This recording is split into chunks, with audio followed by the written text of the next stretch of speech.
ফজর পাগলা গত কয়েকদিন আগে বলেছি যে ফজরের নামাজ যদি পড়বেন কোরআন শরীফ পড়বেন, এরপরে মুক্তিযুদ্ধর গান বাজাবেন। একটা কথা হইল, যদি কোরআন শরীফ পড়ার পরে যদি বলতো আপনারা হাদিস পড়বেন কয়েকটা, এরপরে দেশের জন্য দোয়া করবেন, তো মেনে নিতাম। মুক্তিযুদ্ধের গান বাজানো লাগবে কোন কারণে? মুক্তিযুদ্ধ হয়েছিল, স্বাধীন হয়েছিলাম, আল্লাহ বিজয় দিয়েছিলেন। এটা কোনো মানুষের কৃতিত্ব না, মানুষ কাজ করেছে, এতটুকু দায়িত্ব তার। বিজয় দেওয়ার একচ্ছত্র মালিকানা আমরা বিশ্বাস করি। আরো জোরে বলেন। এর বাইরে যারা আছেন দাদাদের প্রেসক্রিপশন অনুযায়ী চলেন, ওনাদের ফোফা ছাড়া চলতে পারেন না। আপনার কপালে কিন্তু আমার মনে হয় ফজুর মতো গালিগালাজ খাওয়া লাগবে। দেখেন না আজকে কি গাল দিয়েছে, ফজু বেরিয়ে আয়। একটা কথা হলো, আলেমদের বিরুদ্ধে কথা বলার ফল এটা। এই জন্য সাবধান থাকবেন, আপনিও যেন এরকম রাস্তায় নেমে আবার গাল না খান। তাহলে আমরা চাচ্ছি নবীওয়ালা কাজের এই 3 নাম্বার কর্মসূচি হাতে নিতে। আমি গ্যারান্টি দিতে পারি, বাংলাদেশ জামাত ইসলামীকে যদি আল্লাহ ওই জায়গায় পৌঁছিয়ে দেয়, আল্লাহর কসম সংসদ থেকেই পাশ হবে এটা ইনশাআল্লাহ।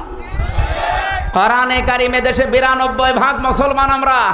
অন্য ধর্মের যারা আছে তাদের ধর্মগ্রন্থ তারা পড়বে, কোনো অসুবিধা নেই, কিন্তু 92% আমরা মুসলমান। আমরা চাই এদেশে 1 থেকে শুরু করে মাস্টার্স পর্যন্ত একটা ছেলে যখন বের হয়ে আসবে, অন্তত যেন আলেম হয়ে বের হয়ে আসে। আজকে বিকালবেলা দেখবেন ফজলুর রহমান ফজু সাহেব উনি সংবাদ সম্মেলন করে বলছে, আমি জামাতকে কালো দল বলি নাই, মুখ স্লিপ হয়ে বেরিয়ে যেতে পারে, আমি বলি নাই।